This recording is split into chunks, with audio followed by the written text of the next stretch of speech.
Robert Lighthizer, and Larry Kudlow.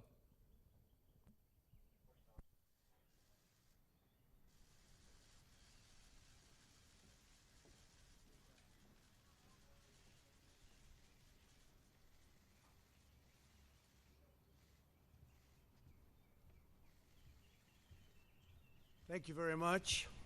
Good afternoon. Thank you. I'm here today to talk about our relationship with China and several new measures to protect American security and prosperity. China's pattern of misconduct is well known. For decades, they've ripped off the United States like no one has ever done before. Hundreds of billions of dollars a year were lost dealing with China, especially over the years during the prior administration. China raided our factories, offshored our jobs, gutted our industries, stole our intellectual property, and violated their commitments under the World Trade Organization. To make matters worse, they are considered a developing nation, getting all sorts of benefits that others, including the United States, are not entitled to. But I have never solely blamed China for this. They were able to get away with the theft like no one was able to get away with before because of past politicians and, frankly, past presidents. But unlike those who came before, my administration negotiated and fought for what was right. It's called fair and reciprocal treatment. China has also unlawfully claimed territory in the Pacific Ocean, threatening freedom of navigation and international trade. And they broke their word to the world on ensuring the autonomy of Hong Kong. The United States wants an open and constructive relationship with China, but achieving that relationship requires us to vigorously defend our national interests. The Chinese government has continually violated its promises to us and so many other nations. These plain facts cannot be overlooked or swept aside. The world is now suffering as a result of the malfeasance of the Chinese government. China's cover-up of the Wuhan virus allowed the disease to spread all over the world, instigating a global pandemic that has cost more than 100,000 American lives and over 1 million lives worldwide. Chinese officials ignored their reporting obligations to the World Health Organization and pressured the World Health Organization to mislead the world when the virus was first discovered by Chinese authorities. Countless lives have been taken and profound economic hardship has been inflicted all around the globe. They strongly recommended against me doing the early ban from China, but I did it anyway and was proven to be 100% correct. China has total control over the World Health Organization, despite only paying $40 million per year compared to what the United States has been paying, which is approximately $450 million a year. We have detailed the reforms that it must make and engage with them directly, but they have refused to act. Because they have failed to make the requested and greatly needed reforms, we will be today terminating our relationship with the World Health Organization and redirecting those funds to other worldwide and deserving urgent global public health needs. The world needs answers from China on the virus. We must have transparency. Why is it that China shut off infected people from Wuhan to all other parts of China?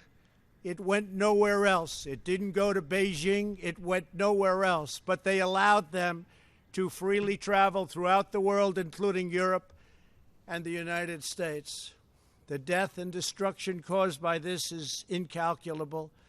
We must have answers not only for us, but for the rest of the world. This pandemic has underscored the crucial importance of building up America's economic independence, reshoring our critical supply chains, and protecting America's scientific and technological advances.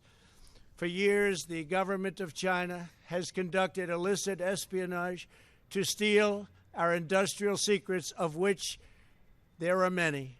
Today, I will issue a proclamation to better secure our nation's vital university research and to suspend the entry of certain foreign nationals from China who we have identified as potential security risks.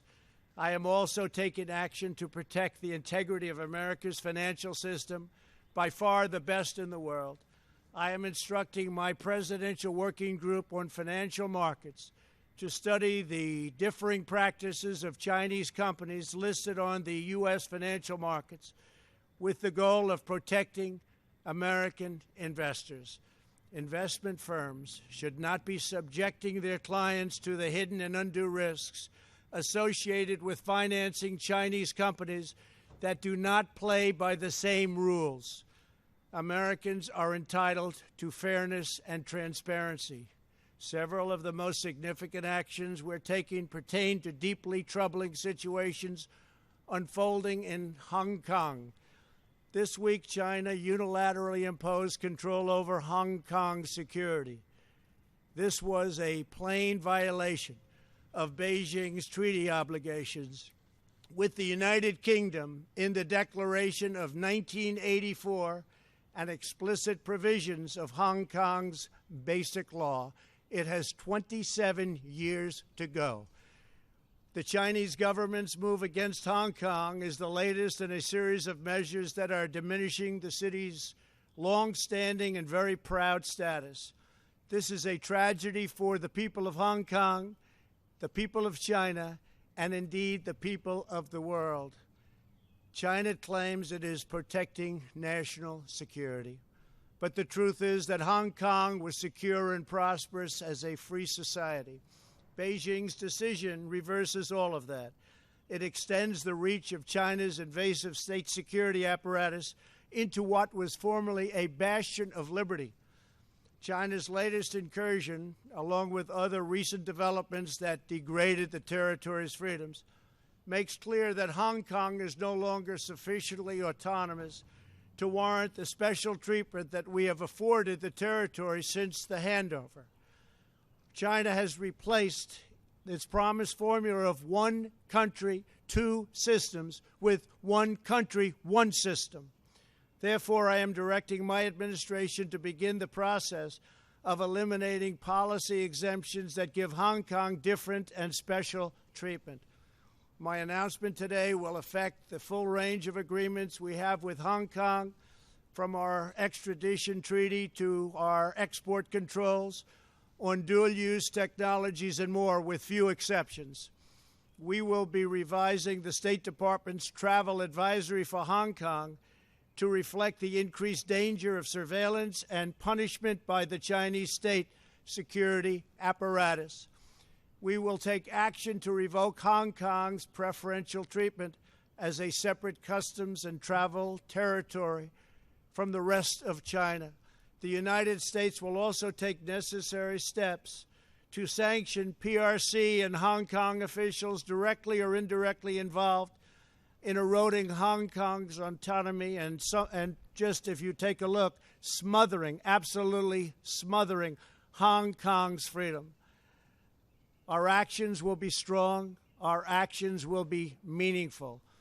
More than 2 decades ago, on a rainy night in 1997, British soldiers lowered the Union flag and Chinese soldiers raised the Chinese flag in Hong Kong.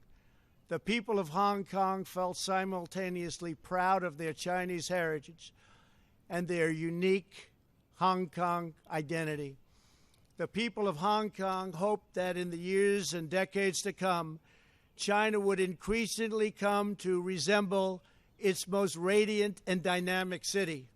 The rest of the world was electrified by a sense of optimism that Hong Kong was a glimpse into China's future, not that Hong Kong would grow into a reflection of China's past.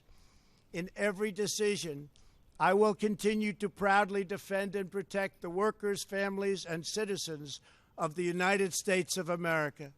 Thank you very much. Thank you.